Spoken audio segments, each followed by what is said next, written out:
I'm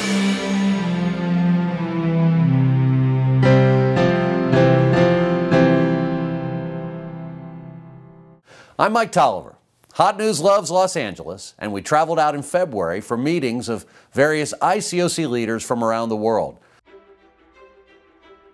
LA is a vast, beautiful city with roughly 17 million inhabitants. It is the hub of the entertainment industry, and we loved our short little tour of Universal Studios.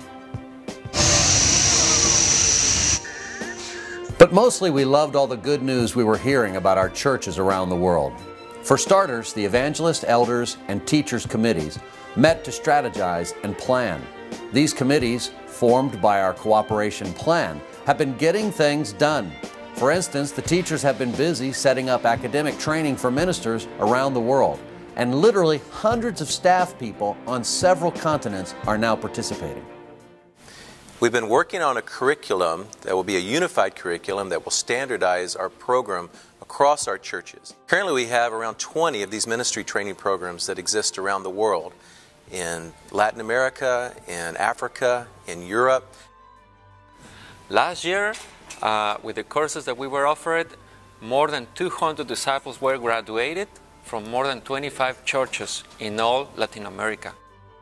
The Evangelist Committee has been working hard on mission support for churches, ministry training, and 2020 vision plans from our churches worldwide.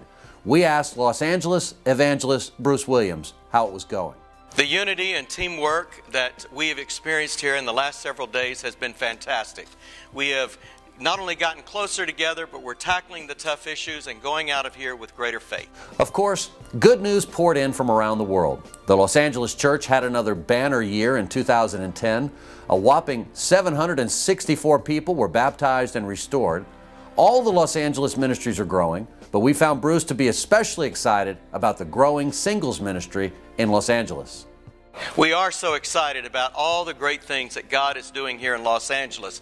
We also have a vision of one of our signature ministries being the singles ministry. We see thousands of singles moving here to LA every single year with a dream to entertain the world. It is our dream that they will come to Christ and that their dream will be to change the world. One standout region is the Metro Los Angeles region in downtown LA. In the last 3 years, they've grown from 550 to over 850 disciples.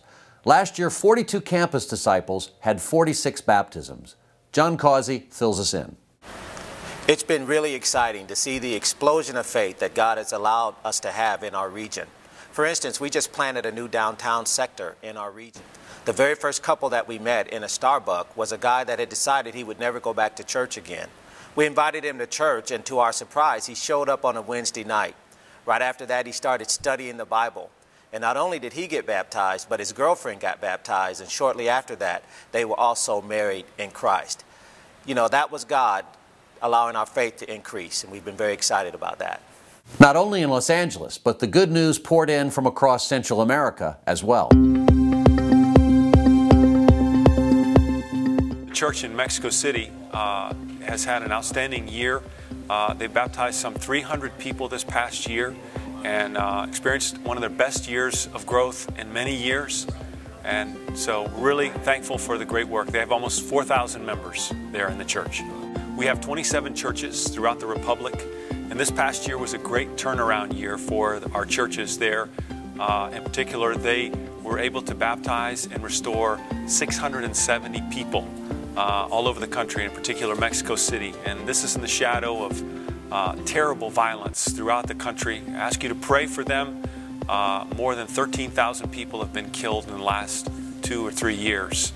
And they really need our prayers. It's a very volatile situation. In Managua, Nicaragua, the church has been without a full-time leadership couple for years.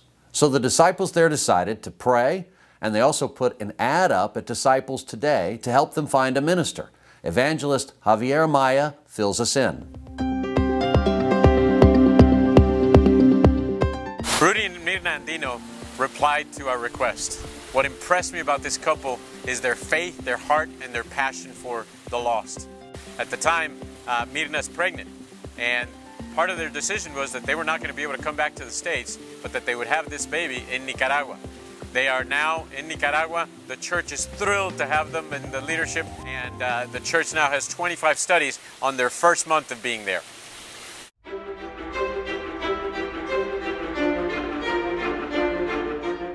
In 2010 was an incredible time for us in West Africa. We had an incredible growth, and we saw 8 churches planted in our West African sub-region. 4 of those churches planted in Nigeria and 4 outside Nigeria. I was really inspired by the faith of the sisters, and I'm particularly excited about a sister called Felicia, who is a sister in one of the cities where we actually started a church last year. That's in Nicaragua. She's a student on campus there, and she was the only student on campus there. But she's such a fired up disciple. She's always constantly studying the Bible with women. And just before we had the inaugural service in Nicaragua, she alone evangelized her campus, and she came that day with 3 busloads of students to the inaugural service. Right now we have about 5 sisters who were baptized on that campus.